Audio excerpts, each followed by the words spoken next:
Look up. Do you see the clouds? They tell a story of control.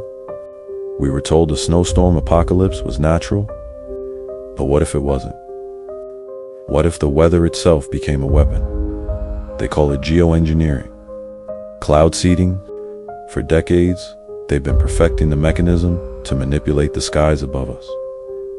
Barium, aluminum, silver iodide sprayed from unmarked plains, turning clear days into manufactured storms. This isn't about rain.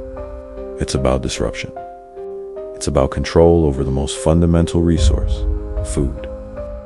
The chemicals fall.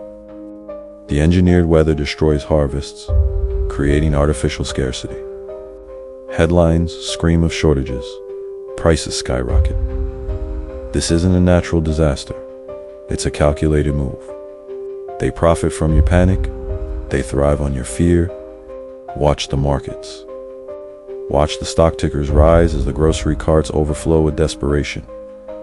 The same hands that seed the clouds control the supply chain. They want you dependent, distracted, and desperate. But you need to see the pattern. You need to understand the game. They are counting on us looking away. Don't.